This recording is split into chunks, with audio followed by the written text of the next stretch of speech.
이제 다윗이 이 모든 압살롬의 난이 이제 진압되어지고 또 전쟁은 이겼지만 참 가슴 아픈 일, 압살롬이 죽었다는 비보를 듣고 문 위에 올라가서 슬피 통곡하며 옵니다.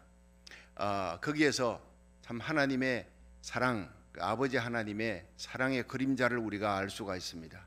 용서해놓고 기다리는 하나님, 찾으시는 사랑, 기다리는 사랑. 내 대신 네가 죽는 것보다 내가 차라리 죽는 것이 낫겠다. 우리 대신 죽고 싶어하는 그 희생하는 하나님의 사랑, 그것이 갈보리의 십자가에 나타나는 거예요. 자기 아들을 우리 위해 아낌없이 내어주셨으니 십자가에 내어주신 그 사랑. 로마서 5장 8절에는 우리가 아직 죄인 되었을 때, 의를 행하고 충성할 때가 아니에요. 죄인 되었을 때 하나님이 우리에게 대한 자기 사랑을 그 십자가에서 나타내 보이셨다. 여러분, 우리가 십자가를 생각하면 용서 못할 사람이 없습니다. 이기지 못할 고난이 없고 사랑할 수 없는 자가 없는 거예요.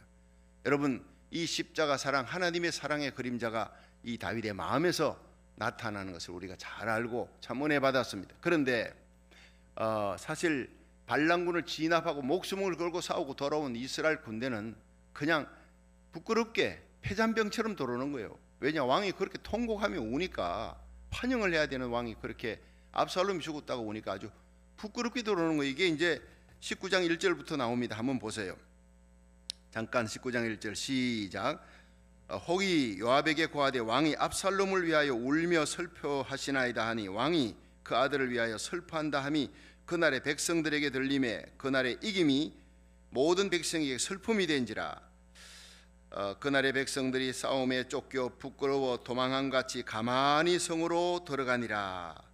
왕이 얼굴을 가리우고 큰 소리로 부르되 내 아들 압살롬아 압살롬아 내 아들아 내 아들아 하니 요압이 집에 들어가서 왕께 말씀하되 왕께서 오늘 왕의 생명과 왕의 자녀의 생명과 처첩들의 생명을 구원한 모든 신복의 얼굴을 부끄럽게 하시니 이는 왕께서 미워하는 자는 사랑하시며 사랑하는 자는 미워하시고 오늘 장관들과 신복들을 멸시함을 나타내심이라. 오늘 내가 깨달으니 만일 압살롬이 살고 오늘 우리가 다 죽었다면 왕이 마땅히 여기실 뻔하였나이다.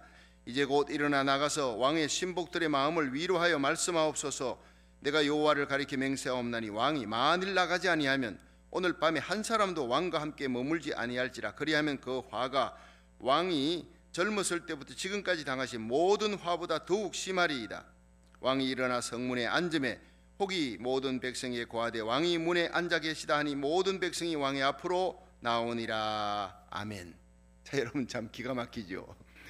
이 다윗 왕이 아버지로서는 아들 죽었다, 반란군의 개수였지만 아들의 죽음을 애통해 하는데 사실은 죽이지 말라 그랬잖아요, 장수들에게, 특히 요압에게. 그런데 요압이 죽여버렸어요.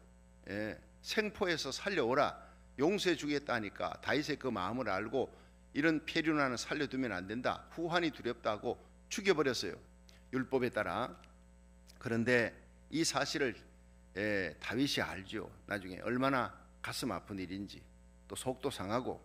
그러나 요압 장수가 틀린 건 아닙니다. 그렇죠? 한번 반란했던 그 아들, 아버지를 죽이려고 했잖아요. 나라를 이렇게 위태로운 지경에 빠뜨렸던 그 압살롬을 죽이는 건 마땅한 일이었고, 그런데 그 일로 인해서 군사들의 사기가 저하되고 목숨 걸고 싸웠던 신복과 이 군사들이 몰래 부끄럽게 궁에 들어오고 왕은 계속 울고 하니 이걸 가서, 이게 여러분 신하가 왕에게 할 그런 어떤 본세가 아니잖아요. 얘기하는 걸 보면 협박입니다. 왕이요, 차라리 우리가 죽고 압살롬이 살았다면 좋을 뻔했습니다.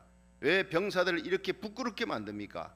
왕이 만약에 저들을 위로하지 아니하면 왕이 젊었을 때부터 지금까지 당한 모든 환난보다 더 큰 환난이 닥치고 우리들은 한 명도 당신 곁에 있지 않겠습니다. 이런 무서운 협박을 가하니까 사실 그렇게 이 다윗이 정신이 번쩍 드는 거예요.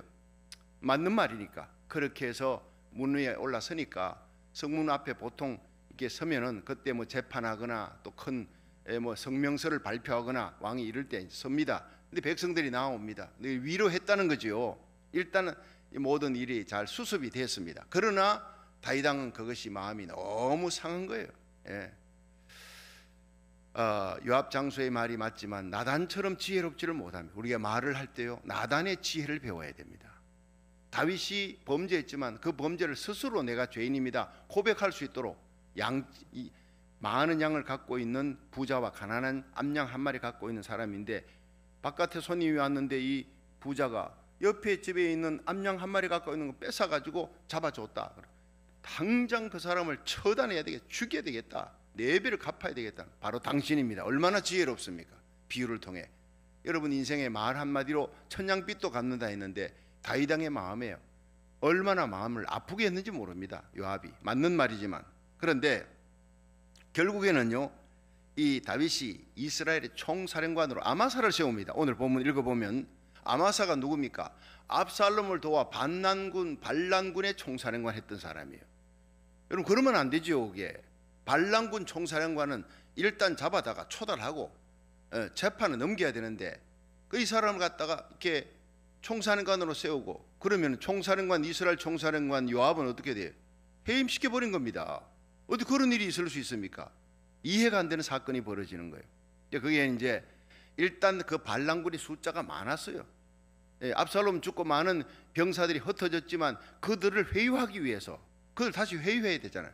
그래서 아마사를 세우고, 두 번째는 요압에 대한 복수입니다. 여러분 다윗이 요압에 대한 그 복수를, 주석가를 보면 다 그렇게 사심이 여기에 복수가 거기에 깔려 있다. 그렇게 해서 첫째는 이스라엘 많은 반란군들을 돌아오게 하고, 그 다음에 이제 요압에 대한 복수를 하기 위해. 근데 요압이 이 사실을 그냥 넘어갈 요압이 아니죠. 얼마나 간교한데, 얼마나 용맹한데. 나중에 아마사를, 세바의 반란이 일어났을 때 아마사를 어떤 핑계를 대든지 암살해서 죽여버립니다. 그리고 다시 총사령관의 자리에 올라가는 게 그 뒤에 나오니까 여러분 집에 가서 뒤에 쭉 한번 읽어보시고 오면 내일 새벽기도 또 말씀으로 또 은혜 받을 수 있습니다. 근데 결국에는 20장에 들어가면요, 세바의 반란이 있네. 세바의 반란. 왜냐하면은요, 그 다윗이 이스라엘 백성을 이제 그 환영하는 가운데 이스라엘 백성과 함께 돌아오는데, 자기 가담했던 군사들과 함께 이제 그 요압 장수가 돌아오고 다윗이 그 압살롬 때문에 아팠던 사건이 이제 믿음으로 극복하고 어쨌든 추스려 나가는 이 과정에서 많은 사람들이 이제 다윗을 맞이한다, 예루살렘 성으로 돌아온다 하니까 다윗을 맞이하기 위해서 막 그냥 나옵니다. 특히 반란군에 가담했던 사람들이 더 많이 나오죠. 자기들이 지은 죄가 있으니까 다윗을 환영하는데 대대적인 환영을 벌이는데, 이 사실을 알고 다윗이 오늘 아까 읽었던 대로 이제 사람들을 보낸 거예요. 사독 제사장과 아비아달을 보내가지고, 야, 유다 지파가 나와야지, 유다 지파가 제일 나중이 되면 되겠느냐, 꼴찌가 되면 내 골육 친지 아니냐. 그래서 유다 지파에게 기별해서 나오게 하고 그들과 함께 요단 나루를 건넙니다. 이 일에 나중에 문제가 되어버리는 거예요.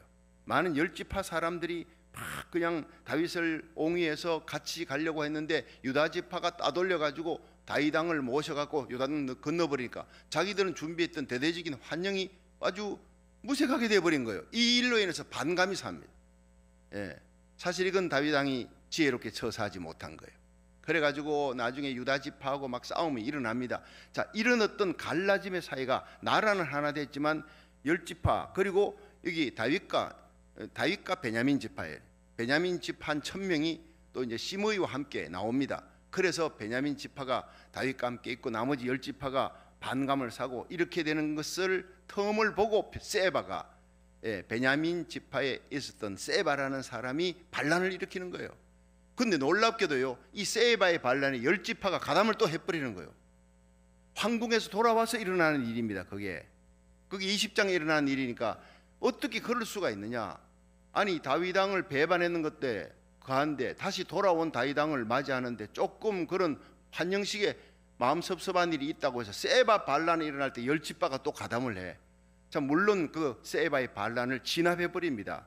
다시 돌아오지만 이것은 참 정치적으로 다윗이 지혜롭게 하지 못했다 하는 그런 어떤 얘기가 흐르고 있습니다. 어쨌든 사람이 완전할 수는 없죠. 결국에는 이 사건으로 인해서 마음이 이렇게 갈라져 있던 이 두 지파와 10지파가 결국에는 솔로몬 시대를 지나고 솔로몬이 지은 죄로 나라가 갈라지잖아요. 르호보암, 그 아들 르호보암 때 나라가 북이스라엘 10지파, 남유다 이제 남유다가 바로 베냐민 지파와 함께 딱 두 지파 남고 나머지 10지파는 갈라지는 거예요. 이 갈라지는 시작이 여기서부터 시작된다는 거예요. 성경을 읽어보면 참 조그마한 구멍이 뚝을 무너뜨리는 거예요. 여러분, 큰 얼음이 뭐가 깹니까? 바늘가 깨는 거예요.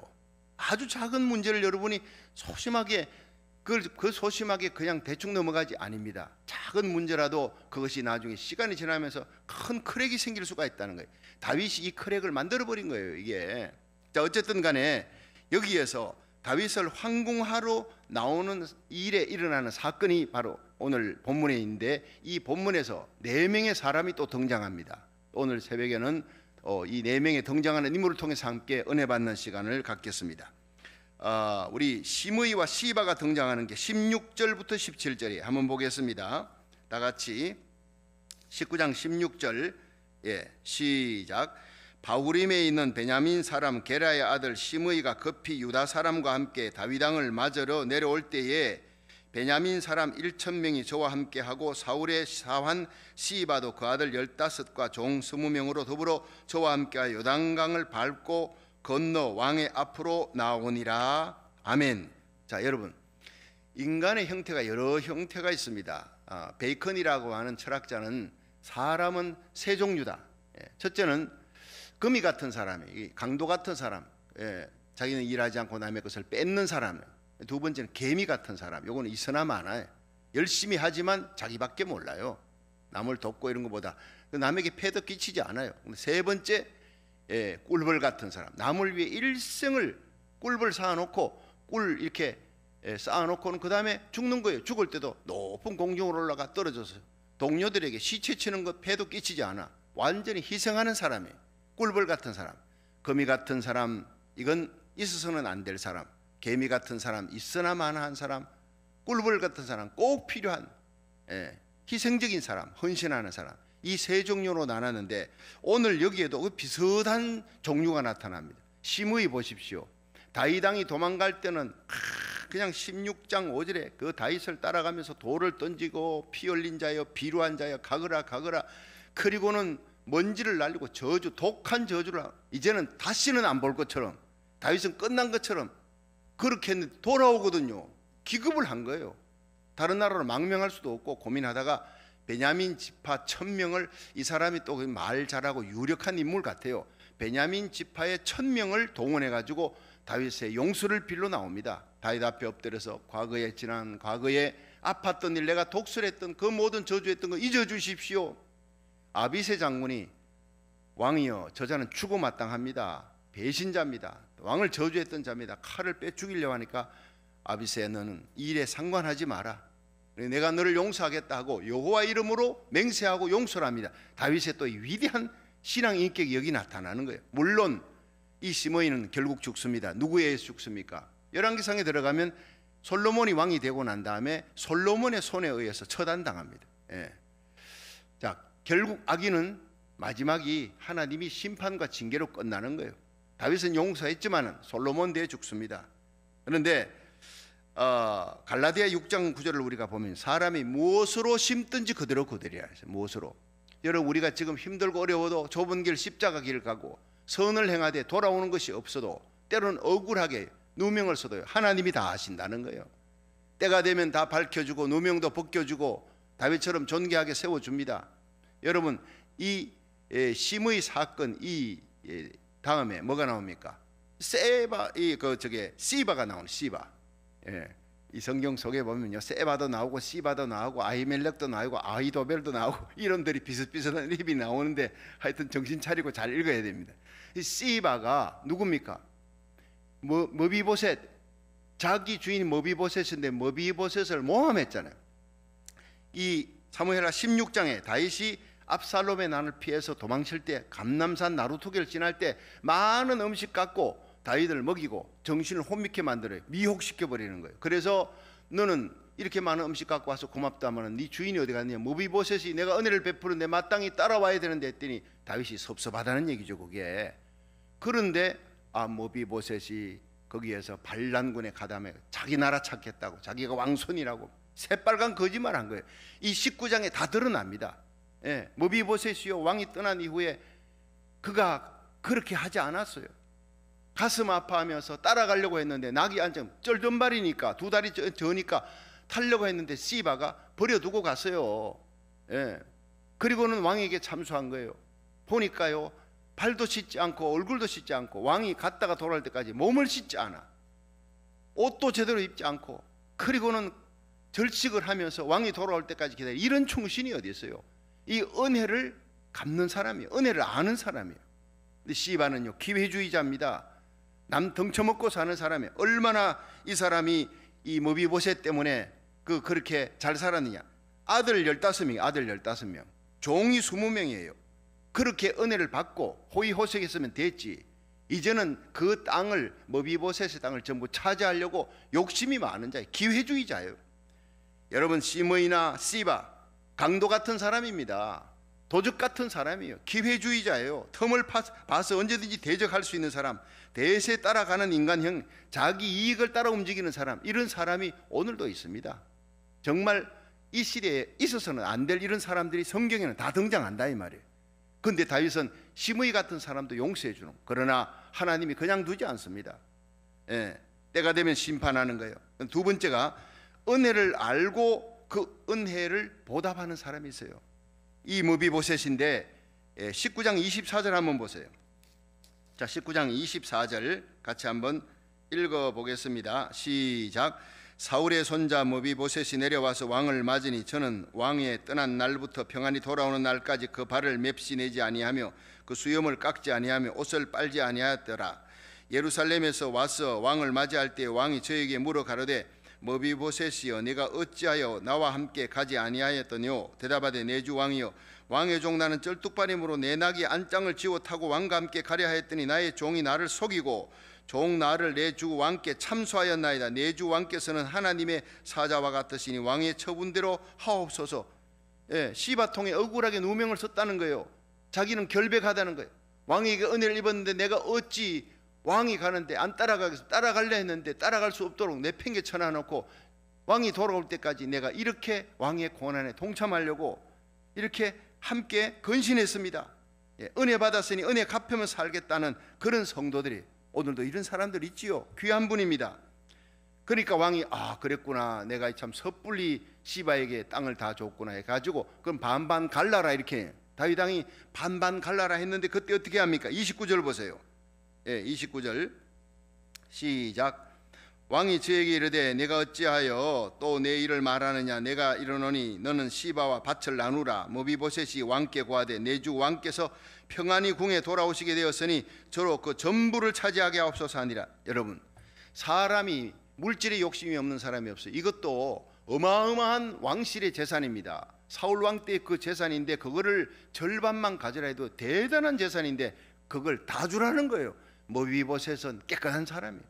내가 물질에 욕심이 있어서 이런 것이 아닙니다. 왕이 나에게 은혜를 베풀어서 살려주었고 전 왕족이지만 나를 왕자 대접해 주었고 요나단의 사랑을, 아버지 사랑을 기억해서 나를 이렇게 대우해 주시니 너무 감사하다. 죽은 개 같은 나를 이렇게 왕자 취급해 주시니 감지덕지. 나는 왕의 상에서 함께 먹는 것만 해도 감사합니다. 저거 다 재산 시바에게 다 줘도 좋아요. 욕심 많은 시바에게 다 줘도 좋아요. 왕이 감동하는 거예요.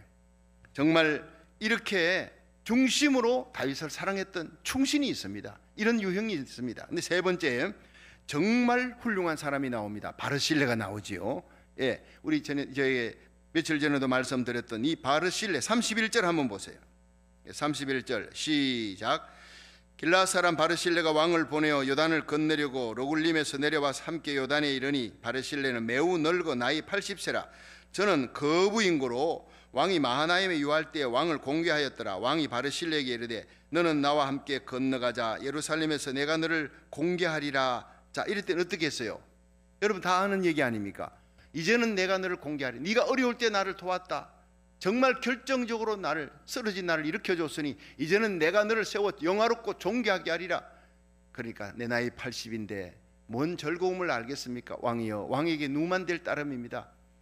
이분은요, 신의가 있는, 다윗 왕이 고통당하는 그 고난의 때에 등장한 사람이에요. 평상시는 은밀하게 있다가 다윗 왕을 존경하고 사랑했던 신의가 있는데 그것이 아주 어려울 때, 아리마대 요셉처럼 어려울 때 십자가 지는 거예요. 예. 다윗 왕을 도와줬다가 어떤 어려움을 당할지 모르는데 압살롬에게, 그런데 끝까지 다윗 왕을 따라가는 거예요. 여러분, 우리가 예수님을 믿어도 이렇게 믿어야 될 줄 믿으시기 바랍니다. 주님과 함께 어디까지 가든지 십자가 지는 동산 골고다 언덕까지 따라가야 부활의 영광에 이르는 거예요. 대가 없이 희생하는 사람이 가자 했더니 나는 괜찮습니다. 대가 없이, 대가를 바라고 희생한 게 아니었다는 거예요. 순수하다는 거예요. 그리고는 사람 키우는 사람이라는 게 누구를 보내죠? 자기 아들 김함을 보냅니다. 자, 한번 보세요. 37절 시작. 청컨대 종을 돌려 보내옵소서. 내가 내 본성 부모의 그 곁에서 죽으려 하나이다. 그러나 왕의 종 김함이 여기 있사오니 청컨대 저로 내 주 왕과 함께 건너가게 하옵시고 왕의 처분들을 저에게 베푸소서. 자, 여기서 내 종이라 그러지 않지요. 누구라 그럽니까? 왕의 종이라 그럽니다. 그러니까 자기 집의 종이 아니고 자기 아들입니다. 열왕기상 2장에 보면 7절에 다윗이 솔로몬에게 죽을 때 임종시에 부탁을 합니다. 내가 고난 때에 마하나임에 와서 나를 도와주었던, 결정적으로 도와준 그 바르실레의 아들들이 같이 나왔다는, 그 음식 갖고 그 아들들을 너의 상에서 같이 먹게 하고 너의 대신으로 세우라. 자, 그런 얘기들을 앞뒤 전후를 보면은 이 아들을 김함임, 바르실레의 아들을 다윗의 신하로 내 곁에 두고 싶습니다마는, 그러나 내 곁에 두는 것보다 왕의 옆에 두어서 국사를 함께 논하고 왕을 돕는 사람, 지혜로운 사람입니다. 그렇게 자기 아들까지 주는 사람, 자기 아들을 또 키우는 사람. 결국에는요, 다윗 왕이 대신으로 세웁니다, 김함을. 그리고 김함만 데려가는 게 아니라 다른 아들들, 형제되는 아들들도 데리고 갔다는 걸 알 수 있는 게 이 열왕기상 2장 7절에 보면은요, 다윗이 솔로몬에게 얘기할 때 김함의 형제도 바르실레의 아들들을 네가 내 상에서 함께 먹고 내 국사에 함께 논의할 수 있도록 대신으로 세우라는 얘기가 거기 나오는 거예요. 그러니까 바르실레의 아들들, 바르실레는 김함만 이렇게 데려가라 했는데 아들들을 같이 데려가서 대신으로 세웠다는 걸 알 수가 있어요.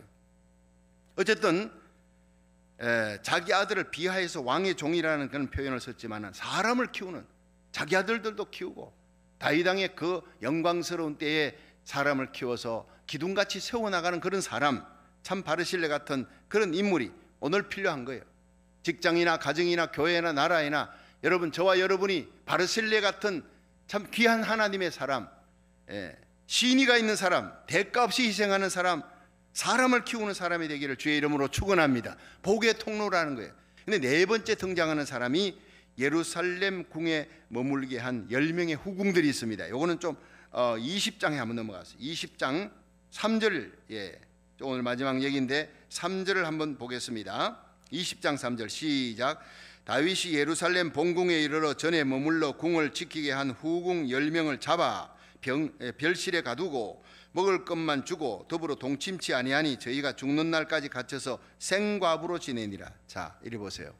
참 기가 막힙니다. 이 사람들이 누굽니까? 다윗이 예루살렘에 난이 일어날 때, 압살롬 난을 피해서 급히 도망갈 때 그 궁에 10명만 남겨는, 너희들을 뭐 어떻게 하겠느냐, 여자들 이 궁을 지켜라 하고 그렇게 갔는데 돌아와 보니 어떻게 됐어요? 아이도벨이 모략을 베풀어서 이 압살롬에게 10명 남겨둔 그 후궁을 백주에 대나되 많은 사람들이 보는 데서 겁탈하십시오. 완전히 다윗 왕과는 이제는 끝났다는 거예요. 다윗 왕의 부인을 내 것으로 삼았으니 나는 이제 다윗 왕처럼 왕이다, 이런 것을 많은 사람들에게 드러내라는, 아이도벨이 그렇게 간교한 책략을 베풀었어요. 자, 그렇게 된 겁니다. 자, 이러니까 목숨을 걸고 너희들은, 다윗 왕이 돌아왔어요. 물론 자기가 잘못한 거 아닙니까? 그럼에도 불구하고 10명을 함께 동침치 아니하고 별궁에 가도 죽을 때까지 먹을 것만 주고 생과부로 지내는 거예요. 살아서나 산 게 아니죠. 이게 수치스럽고 부끄러운 그런 삶을 살다 죽는 이 10명을 보십시오. 여러분, 오늘날 우리 그리스도의 신부는 어떻게 살아야 되느냐? 변명을 떠나서 핑계대지 말고 이들은 정말 다윗 왕을 위해서 지조를 지키고 정조를 지켜야 돼요. 압살롬에게 몸 뺏겨서는 안 될 그런 다윗의 신부들이었는데 뺏겼다 이 말. 그럼 다윗이 돌아와서 정상 참작은 하지만 가까이 하지 않고 별궁에 두고 먹을 것만 주고 생갑으로 지나고 완전 버려버린 거예요. 이걸 통해서 우리들은 뭘 알 수 있느냐 하면요, 그리스도의 신부된 우리들이 어떻게 살아야 되느냐, 어떤 일이 있더라도 우리는 정조를 지켜야 되는 거예요. 목숨을 걸고 지켜야 되는 거예요. 예. 요한계시록 14장 1절에 보라, 어린 양이 시온산에 섰고 그와 함께 14만 4천이 섰는데 이마에 어린 양의 이름과 그 아버지 이름이 있도다. 우리에게는요, 예수 그리스도의 이름이 우리의 이름에, 우리의 이마에, 우리 영혼에 인이 박혀 있습니다. 주님의 소유라는 거예요. 계시록 14장 4절에 이 사람들은 여자로 더불어 더럽히지 아니하고 정절이 있는 자라, 어린 양이 어디까지 인도하든지 따라가는 자입니다. 겟세마네 동산까지, 골고다 언덕까지, 주님 십자가 동산까지 가야 돼요. 주님과 함께 십자가 지고 함께 죽어야 주님과 함께 부활할 줄로 믿으시기 바랍니다.